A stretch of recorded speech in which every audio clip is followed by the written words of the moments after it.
ভাপা পিঠা বানাইতে একটু বিপদে পড়েছিলাম, যদিও লাইফের ফার্স্ট টাইম ছিল, তাই নো প্রবলেম, আরও একবার ট্রাই করব। কিন্তু কি করেছি শেষ পর্যন্ত কি হলো সেটা দেখতে হবে, আর দেখতে হলে আমার ভিডিওটা সম্পূর্ণ কিন্তু তোমাদের দেখতে হবে। হ্যালো এভরিওয়ান, আসসালামু আলাইকুম। আমার পেজে তোমাদের সবাইকে ওয়েলকাম জানাচ্ছি। চলো দেখা যাক কি করেছিলাম। আমি ফার্স্টে চাল নিয়েছি 2 কাপ মতো। এই চালটাকে আমি ভিজিয়ে রেখেছি ওভারনাইট। তারপর আমি এটাকে রোদ দিয়ে শুকিয়েছি, পানি ঝরিয়ে নিয়ে রোদ দিয়ে শুকিয়ে নিয়েছি। তো এটা আমার ফার্স্ট ভুল, রোদে শুকানোর কোনো প্রয়োজনই নেই, জাস্ট ভিজিয়ে তুলে নিয়ে ব্লেন্ডার করলেই যথেষ্ট। তো তারপর আমি এগুলোকে শুকিয়ে নেওয়ার পর যখন আমি ব্লেন্ড করছিলাম দেখছিলাম হচ্ছিল না। কেন হচ্ছে না ভেবে পাচ্ছি না, ভাবলাম হয়তো পাটায় পিষতে হবে। তো তারপর আমি পাটায় পিষছি, মার বাসায় নিয়ে গিয়েছি বাচ্চাদেরকে ছেড়ে দিয়ে মার কাছে আমার মায়েরই পাটায় পিষছিলাম। এর মধ্যে আমার বড় আম্মু দেখে বলছিল যে পাগল নাকি, এরকম করলে হবে না, তুমি জাস্ট এটাকে পানি থেকে ঝরিয়ে নিয়ে ব্লেন্ডার করে নেবে, তাহলেই হবে।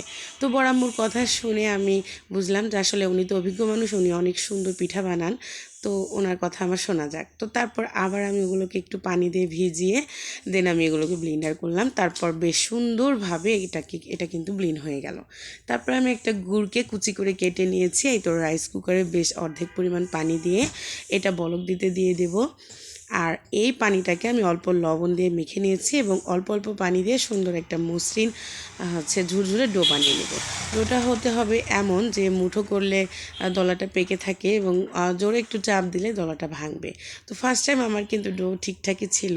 তো বানাতে গিয়ে আম্মু আবার করছে কি যে হালকা, আম্মুও ফার্স্ট টাইম বানাচ্ছে, আম্মুও কখনো বানায়নি, আম্মু জাস্ট কিনে খাওয়ার মানুষ আর কি। কিন্তু আমার এগুলো বানানোর খুবই আগ্রহ। তো তারপরে আমি এগুলোকে চালনির সাহায্যে চেলে খুব সুন্দরভাবে মিহি একটা ডো মসৃণ মিশ্রণ তৈরি করেছি। কিন্তু এটা না আম্মু আবার বলছিল এই তো ছোটো প্লেটে দাও। আমি ছোটো প্লেটে দিতে গিয়ে আম্মু খুব হালকা হাতে দিচ্ছিল। এই 2টা স্ট্রেনারের মধ্যে আমি দেব।